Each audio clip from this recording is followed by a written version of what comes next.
tapat, matatag at maaasahan balitang tama at totoo lamang dito sa Pilipinas Network. Magandang araw sa ating mga kababayan sa Pilipinas at sa buong mundo.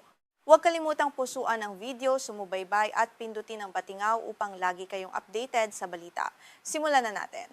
Isang matinding dagok muli ang sumalanta sa Gaza Strip matapos ideklara ng mga opisyal ng kalusugan ng Palestina na 6 na katao, kabilang ang 2 inosenteng bata at isang kameraman ng Al Jazeera, ang napatay sa serye ng mga pinakabagong pag-atake ng militar ng Israel. Ang trahedyang ito ay naganap sa kabila ng umiiral na kasunduan sa tigil putukan na muling nagpaliyab sa matinding tensyon sa buong rehiyon. Bagamat may kasunduan sa tigil putukan noong buwan ng Oktubre sa pagitan ng pamahalaan ng Israel at ng militanteng grupong Hamas, hindi pa rin natatapos ang marahas na labanan. Patuloy ang halos araw-araw na pag-atake ng puwersang militar ng Israel sa loob ng enclave na ito. Ang walang humpay na labanan ay nagpapakita lamang na tila isang formalidad lamang sa papel ang naganap na kasunduan, habang ang mga sibilyan ang patuloy na nagdurusa. Ayon sa pinakahuling ulat na inilabas ng Ministry ng Kalusugan sa Gaza, mahigit 1,000 Palestino na ang nasawi mula nang magsimula ang sinasabing tigil putukan na ito.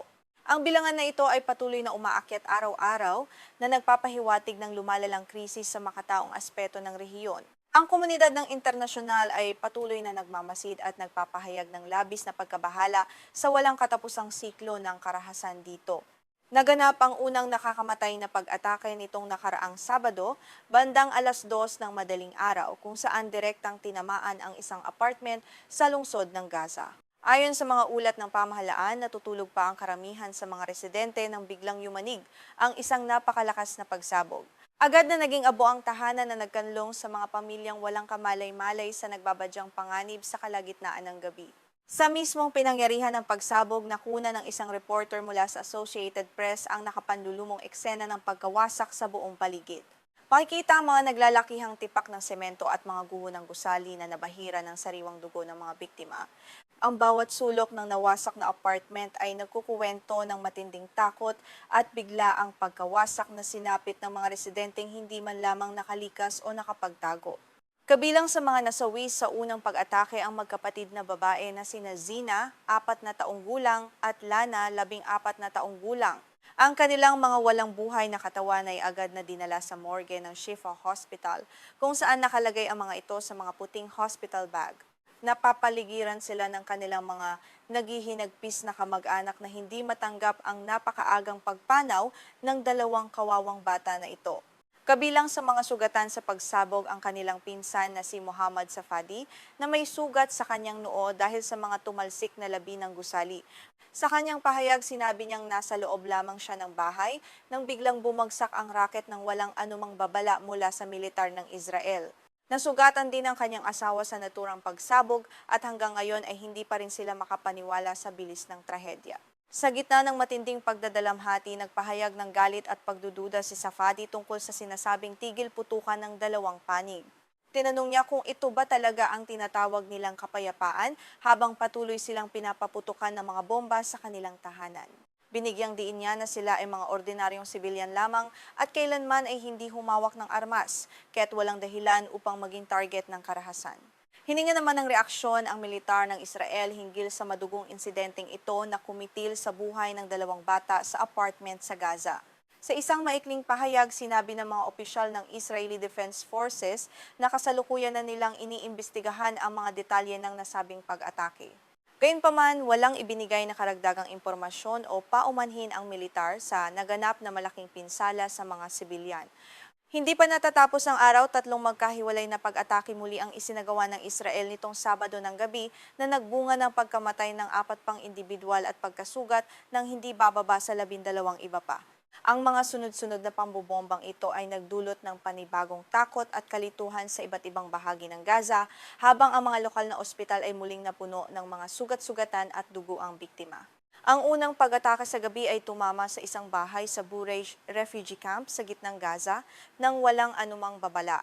3 tao ang kumpirmadong napatay rito, kabilang ang kameraman ng Al Jazeera na si Ahmed Wisha. Kinumpirma mismo ng pamunuan ng Al Jazeera ang malungkot na balita at mariing kinondena ang patuloy na pag-target sa mga mamamahayag na nagbabalita lamang ng katotohanan sa gitna ng nagaganap na labanan. Ang pagkamatay ni Ahmed Wisha ay isang napakatinding trahedya para sa kanyang buong pamilya at mga kasamahan sa industriya ng media sa bansa. Ang kanyang kapatid na si Mohammed Wisha na isa ring kilalang koresponsal para sa Al Jazeera ay napatay din sa isang katulad na pag-atake ng Israel noong buwan ng Abril. Ang pagkawala ng dalawang magkapatid na mamamahayag ay nagpapakita ng matinding panganib na kinakaharap ng media. Samantala, ang ikalawang pag-atake nitong gabi ng Sabado ay nag-target sa isang grupo ng mga tao sa malawak na tent camp ng Muwasi sa Timog Gaza. Isang tao ang naiulat na namatay at 8 iba pa ang sugatan sa insidenteng ito.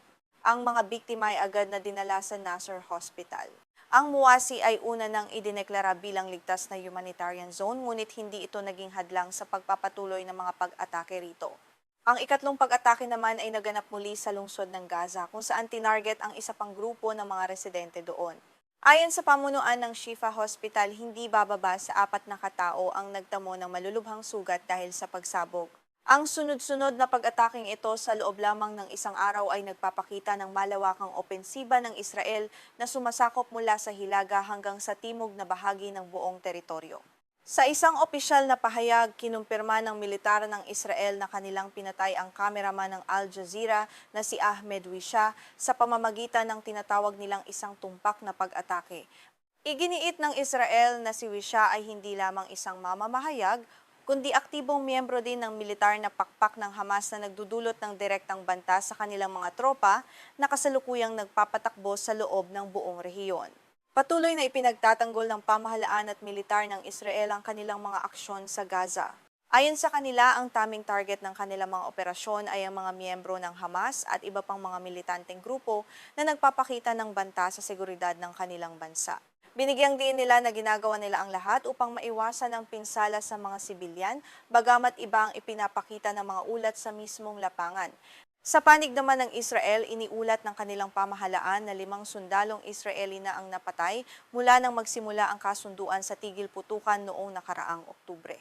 Ang mga pagkawala ng buhay na ito sa panig ng militar ay ginagamit ng Israel upang bigyang katwiran ang kanilang patuloy na opensiba sa paniniwalang hindi pa rin tuluyang sumusunod ang Hamas sa mga tuntunin ng kapayapaan at seguridad sa buong lugar. Upang mabalikan ang pinagmulan ng sigalot, nagsimula ang madugong digmaang ito noong ika-7 ng Oktubre 2023.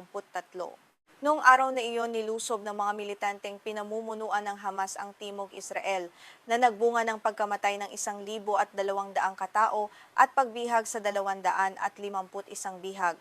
Ang malagim na pangyayaring ito ang nagtulak sa Israel na maglunsad ng ganting salakay.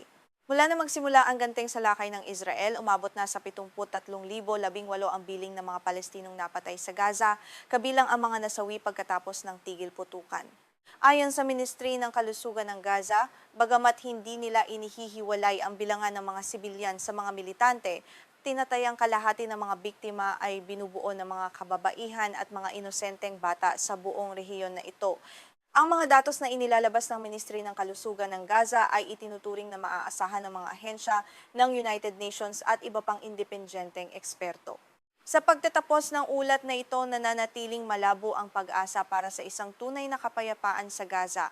Patuloy kaming magbabantay sa mga susunod na kaganapan dito sa Balitang Pandaigdig.